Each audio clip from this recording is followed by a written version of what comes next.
তোমাদেরকে তোমাদের মায়ের গর্ভ থেকে বের করে এনেছি লা তা'লামুনা শাইআ, যখন তোমরা কিছুই জানবে না।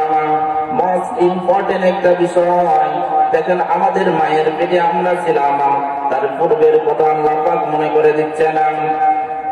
কাইফা তাকফুরুনা বিল্লাহি ওয়া কুনতুম আমওয়াতান ফাআহইয়াকুম সুম্মা ইউমীতুকুম সুম্মা ইউহয়ীকুম সুম্মা ইলাইহি তুরজাউন। আল্লাহ তাআলা বললেন, ইয়া আহলা মক্কা, হে মক্কাবাসী তোমরা শুনে নাও, কাইফা তাকফুরুনা বিল্লাহি, কেমনে তোমরা আল্লাহর নাফরমানি করো। ওই সময় মক্কাবাসীকে জানিয়ে দিয়েছিল আল্লাহ, এই কথাটা কিয়ামত পর্যন্ত যত নবীদের উম্মত উম্মতিরা পৃথিবীতে আসবে, আল্লাহর যত বান্দা বান্দীরা পৃথিবীতে আসবে, সকলের জন্য আল্লাহ পাক জানিয়ে দিচ্ছেন, কাইফা তাকফুরুনা বিল্লাহি, তোমরা কি করে কিভাবে কেমনে তোমরা আল্লাহ পাকের নাফরমানি করো। আল্লাহ পাক জানিয়ে দিচ্ছেন কেমনে তোমরা ওই আল্লাহ তাআলার নাফরমানি করো। যদি প্রশ্ন করেন কেন আল্লাহ নাফরমানি কেমনে করলাম, কারণ নাফরমানি করলো, আল্লাহ পাক বলছেন দেখো, তোমরা তোমাদের বাবার পৃষ্ঠদেশে বীর্য আকারে ছিলে না, শুক্রাণু আকারে ছিলে না, এটাকে আমি তোমার মায়ের সাথে মিলনের ফলে তোমার মায়ের গর্ভে আমি স্থানান্তর করে দিলাম। এরপরে সেটা নাপাক পানি আকারে 40 দিন সেখানে আমি অবস্থান করালাম। এরপরে আবার 40 দিন রক্তপিণ্ড আকারে আমি সেখানে রেখে দিলাম। এরপরে আবার সেটা 40 দিন পর্যন্ত রক্তপিণ্ড আকারে রেখে দিলাম। এরপরে ক্রমান্বয়ে আমি আল্লাহ তোমাদেরকে আমি জীবন দান করলাম। আল্লাহ তাকে এই কথাটা এই আয়াতের মধ্যে বলে দিচ্ছেন, কাইফা তাকফুরুনা বিল্লাহি ওয়া কুনতুম আমওয়াতান ফাআহইয়াকুম, আমি তোমাদেরকে জীবন্ত করলাম, তোমরা ছিলে মৃত, আমি আল্লাহ পাক তোমাদেরকে জীবন দান করলাম। জোরে বলি সুবহানাল্লাহ। আমরা ছিলাম মৃত, কোনো অস্তিত্বই আমাদের ছিল না, কিন্তু অস্তিত্ব দান করলেন কে? আওয়াজ দিয়ে বলেন কে? আল্লাহ পাক আমাদেরকে অস্তিত্ব দিলেন।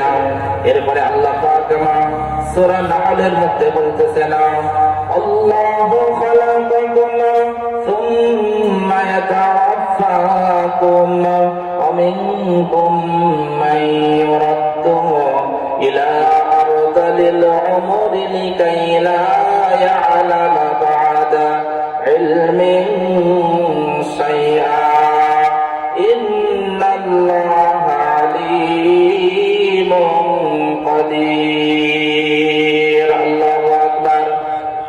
আল্লাহ পাক বলছেন, আরে আমার বান্দা-বান্দীরা, আল্লাহু খালাকাকুম, আমি তোমাদেরকে সৃষ্টি করেছি।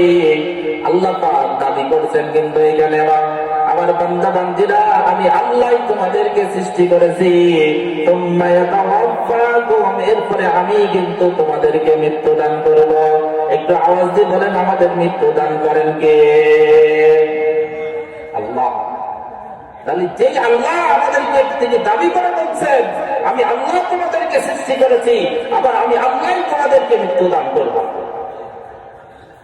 ومنكم من يرد إلى أرذل العمر لكي لا يعلم بعد علم شيئا। আল্লাহ পাক বলছেন, আমি তোমাদের মাঝ থেকে কিছু মানুষের মৃত্যু দান করব, আবার কিছু মানুষের বয়স চলে যাবে, হায়াতটা একটু আমি বৃদ্ধি করে দিলাম। তারা 40, 50, 60, 70, 80 বছরে পদার্পণ করবে। ফলে যেই ব্যক্তি 40 বা 50 বছরে মৃত্যু ঘটলো, সেই ব্যক্তি ওই ব্যক্তি যেই রকম সজ্ঞান ছিল, শক্তিশালী ছিল, যৌবন ভরা একটা মানুষ ছিল, আর যেই ব্যক্তি 80 বছর 90 বছরে পদার্পণ করেছে, আমি আপনাদের কাছে জানতে চাই, ওই ব্যক্তি যৌবন প্রাপ্ত নাকি বৃদ্ধ? ওই ব্যক্তির কথা আল্লাহ পাক বলছেন, দেখো, আমি তোমাদের মধ্যে কাউকে মৃত্যু দেই, এরপরে কারোর হায়াতটা আমি দুনিয়াতে বৃদ্ধি করে দেই, ফলে সে যখন তার 90 বা 80 পদার্পণ করে বয়সে, ফলে যৌবন প্রাপ্ত মৃত্যু হওয়ার সাথে সাথে সে যত জ্ঞানী ছিল, শক্তিশালী ছিল, বৃদ্ধ অবস্থায় সে আর সজ্ঞান থাকে না, ওই রকম শক্তিশালী আর থাকে না। কথা ঠিক কিনা? কত মহান সত্য কথা আল্লাহ পাক কোরআনের মধ্যে ১,৫০০ বছর পূর্বে আল্লাহ পাক কোট করে দিয়েছেন। এরপরে আল্লাহ বললেন, শুধু তাই নয়, তোমরা জেনে রাখো, ইন্নাল্লাহা আলিমুন কাদির, আমি আল্লাহ তাআলা সর্বজ্ঞ শক্তিমান, সর্বজ্ঞ সর্বশক্তিমান। সমস্ত জ্ঞান কিন্তু আমি আল্লাহ তাআলার জন্য এবং সমস্ত শক্তি কিন্তু আমি আল্লাহ তাআলার জন্য। সুতরাং তোমরা যতই জ্ঞানী থাকো না কেন, তোমাদের বয়স যখন বেড়ে যায়, তোমরা একদিন কিন্তু এই জ্ঞানী আর থাকো না। কোনটা বাবা চিনতে পারো না, কোনটা কলিজার টুকরা সন্তান চিনতে পারো না। আজকে তোমরা এই কথাই কোরআনুল কারীম থেকে জেনে নাও। আজকে যৌবন ভরা জীবন নিয়ে তুমি চলছো, কিন্তু একদিন আমি আল্লাহ তাআলা এই দুনিয়ার বয়সটা যদি তোমাকে বাড়িয়ে দেয়, তোমার যৌবন থেকে যখন তুমি বৃদ্ধ হয়ে যাবে, ওই দিন কিন্তু আর এই রকম যৌবনের শক্তি থাকবে না। এখন যেমন তোমার বুদ্ধিটা খালিয়ে, ব্রেনটা খালিয়ে, তুমি অন্যায় করলেও তোমাকে ধরার অনেকেই নাই। তোমার ব্রেন খাটিয়ে তুমি যে কোনো জায়গায় একটা আকাম কাম করতে পারো না, কি দিনের আলোতে কি রাতের অন্ধকারে না। কিন্তু এমন একটা সময় যদি আমি তোমাকে দেই, তোমার মৃত্যু আমি ঘটালাম না, কিন্তু বয়সটা আমি তোমাকে দিয়ে দিলাম ৮০ কোঠায় বা ৯০ কোঠায়, ওই সময় তোমার শরীরের চামড়াটা গুছিয়ে যাবে, তোমার হায়াতটা যখন বৃদ্ধি হয়ে যাবে, তুমি যখন আকাম কুকাম করেছো, আল্লাহর আনুগত্য করো নাই, অনেক বুদ্ধিমান ছিল, অনেক শক্তিশালী ছিলে, আজকে তোমার শক্তি নাই, আজকে তোমার চামড়াটা গুছিয়ে গিয়েছে।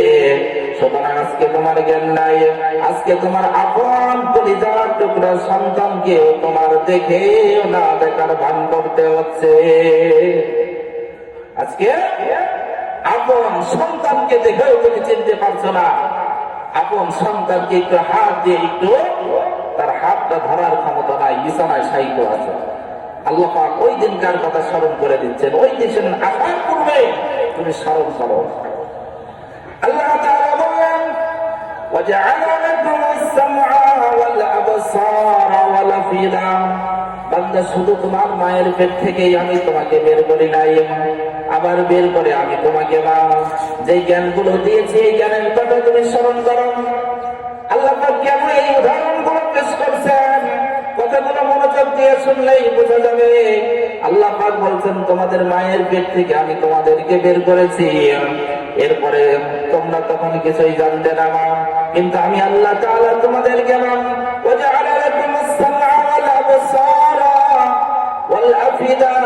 আমি আল্লাহ তাআলা তোমাদের সচল দুইটা কান দিয়েছি, সচল দুইটা চক্ষু দিয়েছি, কান দিয়ে শুনতাম, চোখ দিয়ে দেখতাম, এরপরে এই দুইটার সংমিশ্রণ করে কি শুনলাম কি দেখলাম, এবার আমি তোমাদেরকে একটা কন্ট্রোলার মেশিন দিয়েছি, বা তোমাদের অনুভূতির শক্তি একটা দিয়েছি, এটা গবেষণাগার দিয়েছি, যেই গবেষণাগারের নামটা আল্লাহ রাব্বুল আলামিন বলেছেন অন্তর। কান দিয়ে যা শুনি এটা সরাসরি হেড অফিস চলে যায়, এখান থেকে অন্তর বলে দেয় গবেষণা করে কোনটা আজান হচ্ছে আর কোনটা গানের বাজনা, আলাদা করে কিনা। চোখ দিয়ে দেখলাম কোনটা কোনটা মিশনারি আর কোনটা শয়তানের পোশাক পরিধান করে সামনে দিয়ে চলছে, সেটা অন্তর দিয়ে বলে দেয় কোনটা দেখা যাবে কোনটা দেখা যাবে না। চোখ দিয়ে দেখো, কোরআনুল কারীম পড়ো, আর বান্দা তুমি অন্তরে গবেষণা করো, আমি আল্লাহ খুশি হয়ে যাবো। সুবহানাল্লাহ। আল্লাহ বললেন, ওরে বান্দা এটা চিন্তা করো, সচল দুইটা কান দিলাম, সচল দুইটা চক্ষু আমি তোমাদেরকে দান করে দিলাম, এরপরে আমি তোমাদেরকে একটা গবেষণাগার দিলাম, কল্প দিলাম, হাত দিলাম, হৃৎপিণ্ড আমি তোমাদেরকে দিয়ে দিলাম। বান্দারে এর কারণ একটা, লাআল্লাকুম তাশকুরুন, আমি আল্লাহ রাব্বুল আলামিনের কৃতজ্ঞতা প্রকাশ করার জন্য, অন্য কোন কারণে আমি তোমাদেরকে এই কান চক্ষু অন্তঃকরণ আমি আল্লাহ তাআলা দেই না।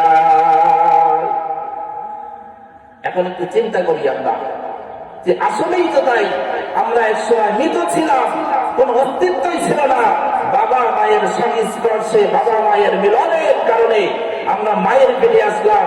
তিল তিল করে আল্লাহ পাক বড় করে সেখান থেকে রূহ আল্লাহ তাআলা দিলেন। আল্লাহ পাক বলছেন সুম্মা ইউমীতুকুম সুম্মা ইউহয়ীকুম সুম্মা ইউমীতুকুম সুম্মা ইলাইহি তুরজাউন। এরপরে আমি তোমাদেরকে মৃত্যু দান করব, আবার তোমাদেরকে জীবন্ত করব, তোমরা আল্লাহর কাছে চলে যাবে। এখন আমরা যদি চিন্তা করি যে আসলেই তো মহা সত্য কথা, আল্লাহ ১,৫০০ বছর পূর্বে এই কোরআনুল কারীমের মধ্যে সুন্দর করে বিস্তারিত আকারে বলে দিয়েছেন। এই কোরআন তো পড়াই হয় নাই, কোরআন তো শোনাই হয় নাই, কোরআন তো বোঝাই হয় নাই। আজকে শুনলাম, বুঝলাম, তাই তো মার পেটের মধ্যে ছিলাম, আমরা তো কিছুই জানতাম না, লড়ার ক্ষমতা ছিল না, কান্নার ভাষা ছিল না, কোথায় ছিলাম? এরপরে দুনিয়াতে আল্লাহ নিয়ে আসলেন। আচ্ছা তো দুইটা সচল কান, আচ্ছা তো দুইটা সচল চোখ, আর কান দিয়ে যা শুনি হৃদয়ের মধ্যে বলে দেয়, কলবের মধ্যে বলে দেয় কোনটা ভালো কোনটা মন্দ, কোনটা গ্রহণ করা যাবে কোনটা গ্রহণ করা যাবে না। আসলে তো আল্লাহ কলবও দিয়েছেন, চোখ দিয়ে দেখলাম কোনটা ভালো কোনটা মন্দ, কোন রাস্তা কাদাযুক্ত কোন রাস্তা ময়লাযুক্ত আর কোন রাস্তা ক্লিয়ার, এটা তো আমি চোখ দিয়ে দেখলাম। সুতরাং কোনটা গ্রহণ করা যাবে কোনটা গ্রহণ করা যাবে না, এরও তো আল্লাহ রাব্বুল আলামিন একটা গবেষণাগার দিয়েছেন, সেটা হচ্ছে কলব। আসলে তো তাই। তাহলে এখন মনের কথাটাই তো আল্লাহ পাক বলে দিয়েছেন। কথা বলেন ঠিক কি না? দুনিয়ার বুকে কোনো মানুষ কথা বলছেন, একজন মানুষ আরেকজন মানুষের সামনে যখন কথা পেশ করছে, আরেকজন মানুষ কথা বলার জন্য তার ঠোঁটটা দুইটা নড়াচড়া করে না যে আমিও কিছু বলবো আমিও কিছু বলবো। হঠাৎ করে যদি পাশের আরেকজন তার কথাটাই বলে দেয়, তখন ওই ব্যক্তি যেই ব্যক্তি বলতে চাচ্ছিল সেই ব্যক্তিকে তো আবেগ ঘন পরিবেশে বলে দেয়, ভাই তুমি আমার মনের কথাটাই বলে দিয়েছো। এরকম হয় কিনা? তাহলে ওই ব্যক্তি যখন মনের কথাটা বলে দেয়, গুরুত্বপূর্ণ কথা যখন ব্যক্তি বলে দিয়েছে, তখন ওই ব্যক্তি আবেগে আপ্লুত হয়ে ব্যক্তিকে জড়িয়ে ধরে আলিঙ্গন করতে থাকে না। তাহলে আমাদের এখন কি করা উচিত হবে? যেহেতু আল্লাহ পাক আমাদের মনের কথাটা বলিয়ে দিয়েছে না, আমরা আল্লাহ পাককে আলিঙ্গন করব কিভাবে, আল্লাহ পাকের নিকটবর্তী হব কিভাবে? এ ব্যাপারে রাসূল কি কিছু বলেছেন? আমার হ্যাঁ রাসূল বলেছেন, অনেক বান্দারা তোমরা যদি আল্লাহ পাকের কোরআনুল কারীম শুনে শুনে আল্লাহ পাকের নিকটবর্তী যদি হতে চাও, তাহলে একটা পথই কেবলমাত্র আল্লাহ পাক রেখে দিয়েছেন, আকরাবু মা ইয়াকুনুল আবদু মির রাব্বিহি ওয়া হুয়া সাজিদুন। আল্লাহর নবী আল্লাহর হাবিব বলেন, বান্দা যখন আল্লাহর কুদরতি পায়ের সিজদায় অবনত হয়ে যায়, ওই সময় আল্লাহ আর বান্দার মাঝে কোনো পর্দা থাকে না, এমন নিকটবর্তী হয়ে যায় বান্দা আমরা দেখতে পারি না, কিন্তু আল্লাহর সব চাইতে নিকটবর্তী হওয়ার জায়গা, নিকটবর্তী হওয়ার মাধ্যম, নিকটবর্তী হওয়ার একটা মাত্র ইবাদত, সেই ইবাদতটার নাম হলো নামাজ। নামাজ, এই নামাজ আজকে আমরা আদায় করি না মুসলমান। মসজিদে আজান হয় কিন্তু নামাজই খুঁজে পাওয়া যায় না। মসজিদে আজান হয়, হাইয়া আলাস সালাহ,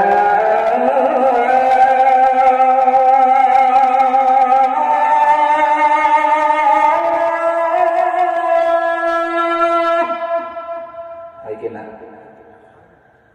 আল্লাহ পাক তার এই বান্দাদেরকে দিয়ে তার ডাক দিচ্ছেন, এমন ভাবে ডাক দিচ্ছেন